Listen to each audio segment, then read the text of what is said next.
Halo semuanya, selamat datang lagi di Ulasan Mendalam. Kali ini kita bakal bongkar satu topik yang jujur aja ya bener-bener bikin penasaran. Kita akan ngebahas ketatanegaraan klasik, spesifiknya tentang anatomi pembentukan kepemimpinan Islam. Lewat kacamata manuskrip kuno dan kejadian sejarah, kita bakal lihat langsung gimana sih sebuah kekuasaan yang masif itu sebenarnya dibentuk dan dialihkan secara sah. Biar nggak bingung, ini rute perjalanan kita hari ini. Kita mulai dari konsep dasar kepemimpinan, lanjut ke dua jalur transisi, menentukan quorum, gugurnya konsensus mutlak, aturan 5 suara, sampai akhirnya kita rangkum di 3 pilar realisme politik. Yuk, langsung aja kita mulai. Kita masuk ke bagian pertama, konsep dasar kepemimpinan. Gini, sebelum kita mikirin siapa yang duduk di kursi panas kepemimpinan, kita harus paham dulu nih esensi dasarnya. Dalam kacamata hukum tata negara klasik, kepemimpinan atau imamah itu bukan sesuatu yang turun dari langit atau otomatis gitu aja. Secara hukum, ini tuh sebuah akad alias kontrak legal. Ibaratnya ada syarat dan ketentuan yang harus dipenuhi. Jadi, kekuasaan itu nggak datang dengan sendirinya, tapi harus dibentuk lewat kesepakatan dan proses hukum yang benar-benar terstruktur. Lanjut ke bagian 2, dua jalur transisi kekuasaan.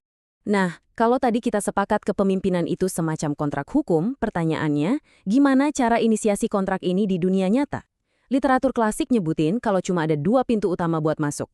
Pintu pertama itu metode ikhtiar alias pemilihan murni yang dilakuin sama Dewan Formatur khusus. Dan pintu kedua itu ahad atau gampangnya penunjukan langsung dan wasiat dari pemimpin yang lagi menjabat ke penerusnya. Dari 2 pintu tadi, jalur penunjukan langsung itu sebenarnya relatif straightforward atau lurus-lurus aja prosesnya. Tapi, tunggu dulu. Diskusi yang paling seru, paling rumit, dan benar-benar dinamis itu justru ada di jalur pertama, yaitu jalur pemilihan. Inilah pusaran misteri yang bakal kita bedah bareng-bareng sekarang. Kalau ngomongin jalur pemilihan, kita wajib banget kenalan sama aktor VIP di dalamnya. Namanya Ahal al-Hal wal-Aqda. Kalau diterjemahin bebas, artinya mereka yang punya otoritas buat ngelepas dan ngikat. Ingat ya, ini bukan masyarakat umum secara keseluruhan, melainkan sebuah dewan elit otoritatif. Mereka lah representasi tingkat tinggi dari publik yang secara hukum sah buat ngeksekusi kontrak kepemimpinan tadi. Jadi secara praktis di lapangan, dewan elit ini tuh ibarat formatur negara. Tanpa cap jempol atau persetujuan mereka, kursi kepemimpinan bakal kosong melompong. Mereka ini benar-benar bertindak sebagai jembatan yang menghubungkan antara jutaan rakyat biasa dengan kursi kekuasaan. Oke, kita masuk ke bagian 3, menentukan quorum yang sah. Nah, sekarang kita sampai di bagian favorit saya, titik konfliknya. Kalau sebuah kepemimpinan disahkan oleh dewan elit ini atas nama jutaan rakyat, pertanyaannya, butuh berapa banyak suara sih biar kontraknya sah? Coba bayangin deh, kalau kita ngomongin negara yang wilayahnya super luas, apa iya kita butuh ribuan formator? Atau jangan-jangan cuma butuh segelintir orang aja? Percaya atau enggak, pertanyaan simpel ini memicu debat yang luar biasa panas. Para pakar hukum tata negara di masa lalu benar-benar beda pendapat.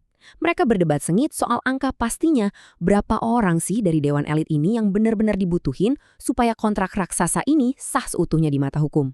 Kita bedah jawabannya di bagian 4, gugurnya konsensus mutlak. Buat ngejawab itu, mari kita lihat teori pertama. Teori ini ada utopis, karena nuntut adanya konsensus mutlak. Pandangan ini bilang, kepemimpinan baru sah kalau disetujui sama mayoritas formatur dari seluruh wilayah tanpa terkecuali. Tujuannya sih mulia banget ya, biar pemimpinnya diterima 100% tanpa penolakan. Tapi faktanya, secara hukum ide idealis ini dicoret mentah-mentah. Kenapa coba? Jawabannya ada pada sejarah. Pandangan utopis tadi resmi gugur karena berbenturan langsung sama fakta waktu pengangkatan Abu Bakar. Waktu itu, pemilihannya dilakuin detik itu juga oleh elit yang lagi ada di Madinah, tanpa nunggu berbulan-bulan datangnya delegasi dari provinsi-provinsi jauh. Kesimpulan hukum yang diambil dari peristiwa ini tegas banget. Legitimasi itu dinamis, dan stabilitas politik suatu negara itu harus selalu diutamakan di atas yang namanya keterwakilan geografis yang absolut. Dan ini ngebawa kita ke bagian 5. Penerapan aturan 5 suara. Karena nungguin semua orang sepakat dari ujung ke ujung itu sama sekali nggak praktis. Dan malah bahaya buat negara yang lagi butuh pemimpin, para ahli hukum akhirnya sepakat pakai konsep keterwakilan minimalis. Jadi quorum sah itu nggak butuh ribuan atau ratusan suara. Otoritas kenegaraan tertinggi ini ternyata secara legal bisa diwakilin sama sebuah kelompok elit yang sangat-sangat terbatas. Terus, berapa sih sebenarnya angka quorum super minimalis ini? Teks sumber ternyata ngerucut ke satu angka yang benar-benar spesifik. 5. Yap, beneran, cuma 5 orang aja. Dan fakta yang paling bikin merinding, angka 5 ini tuh bukan sekedar karangan teori di atas kertas loh. Rasionalitas di balik aturan 5 suara atau the rule of five ini ditarik langsung dari observasi kejadian nyata saat pengangkatan Abu Bakar tadi. Jadi hukumnya murni dibentuk dari bukti historis di lapangan. Siapa aja sih 5 orang ini? Manuskrip sejarah nyatet dengan spesifik formatur intinya. Mereka adalah pilar-pilar penting, Umar bin Al-Khattab, Abu Ubaidah bin Al-Jarrah, Usaid bin Hudair, Bishr bin Sa'ad, plus satu tokoh kelima yang melengkapi quorum sah tersebut. Mereka berlima inilah yang jadi arsitek pertama dari berjalannya hukum konstitusi klasik ini. Nah, mari kita lihat gimana sistem ini ngebangun kekuatan di masyarakat. Kok bisa cuma 5 suara menciptakan otoritas legal atas jutaan orang? Sistemnya ternyata jalan dalam 3 tahap beruntun. Tahap 1, elit bikin akadnya. Tahap 2, kredibilitas elit ini memicu efek berantai. Dan tahap 3, puncaknya, masyarakat luas ikut membelikan mandatnya. Kebayang nggak? Ini tuh bekerja kayak efek psikologis dan politis yang mengerucut ke bawah. Keputusan 5 elit tadi nggak cuma berhenti di ruang tertutup. Karena rekam jejak dan otoritas formatur ini udah diakui banget sama publik, keputusan mereka langsung memicu reaksi masif ke bawah. Masyarakat luas secara sukarela ngikutin langkah elit mereka. Ini konsep yang dikenal dengan taba'ahum an-nasi fiha. Dan seketika itu juga, legitimasi publik terbentuk dengan sempurna dari satu titik awal yang super kecil. Akhirnya kita sampai di bagian 6, 3 pilar realisme politik.